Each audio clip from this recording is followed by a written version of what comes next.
Hi, I'm Kevin, And I'm Amanda. and we are serving up All that jam.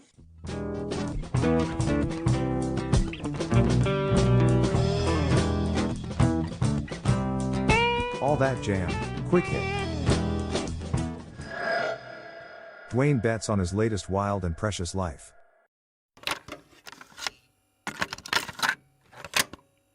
Word, and there we go. I would like, if this is cool, I want to start kind of in the middle, go to the end, and then we'll try to touch on some of the stuff from the beginning. Sure. If that's good with you. I came across something doing the deep dive into your musical journey before we did this, and you toured with Dawes, and I found that fascinating. Can we start there? How you got in, how that happened? Sure. Yeah. I mean, they're good friends of mine, and I grew up part-time in Southern California in Malibu, and I was friends with Taylor Goldsmith and actually Blake Mills, who they started a band called Simon Dawes when they were in high school, and Blake had started playing with the band I was in when he was about 12 or 13 years old, and then a few years later in high school, he and Taylor started Simon Dawes, which later became Dawes. And then Blake obviously went on to do his solo career and producing great records. And I'm a huge fan of Blake and Taylor's. But yeah, so I knew them, and they were looking for a second guitarist for the touring band, and the record they had just done, All Your Favorite Bands, kind of lent itself to more of my style of playing. So they asked me to join the band for that run. And yeah, there you have it. There you go. And after I guess what was that, 2015 or so?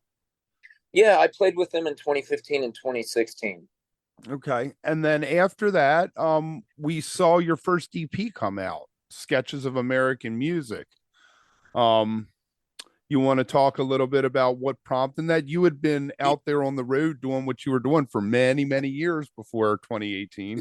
Yeah, so Sketches was just kind of different sessions from taken from different studios over a course of several years, and I just kind of had compiled some material that I thought people would like to hear, and they were more or less demos, but I really wanted to have something tangible for people to listen to. And I had recently connected with Devin after the passing of his father, Greg Allman. He invited me to do a show for the celebration of Greg's life at the Fillmore, which was the first Allman family revival. And he invited me to come on tour with him, and I really felt, it was necessary for me to have something to promote and sell and have something to push, behind the tour. So I had all of these demos sitting around, so I kind of just compiled everything I had and picked the best stuff, and that's what became that EP. So yeah. Very good. Yeah, I'm proud of it. I'm proud of it. It was kind of taken over. I mean, some of that stuff was recorded as early as 2012 or 13, and some of it was recorded right up at the time of release in 2017. So it was taken over 4 years or so. Right. Go ahead, Amanda.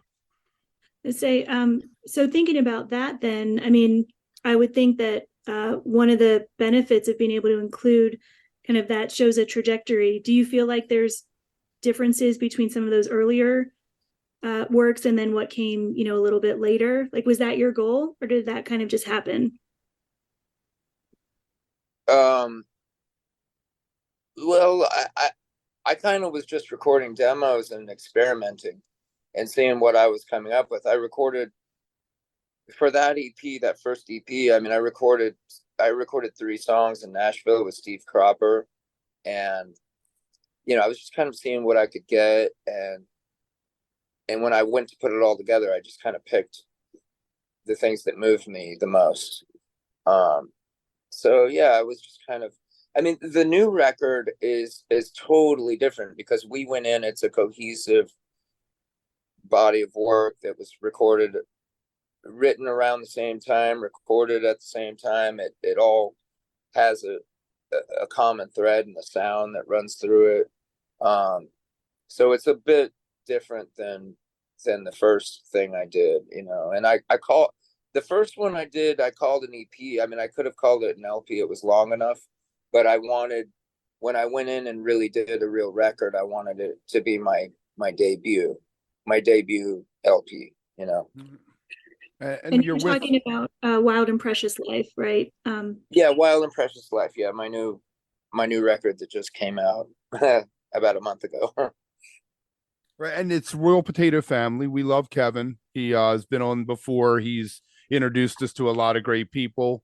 He asked if we wanted to talk to you, obviously. Oh, you want to trace how that partnership came about? Yeah, I mean, we have a lot of mutual friends. My friend Larson Sutton, who writes for Relics, he had, you know, kind of spoken highly of Kevin, and then some other folks came into the fold. What Jim Scott mixed, and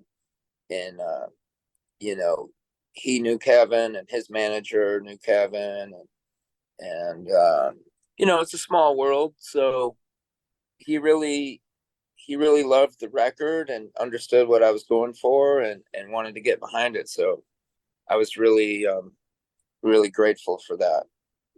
So I know you've got some touring that you're going to be doing to support that, and you want to talk a little bit about what that looks like, or what you kind of wanted to see for the support of that one, just in terms of getting it out there to people.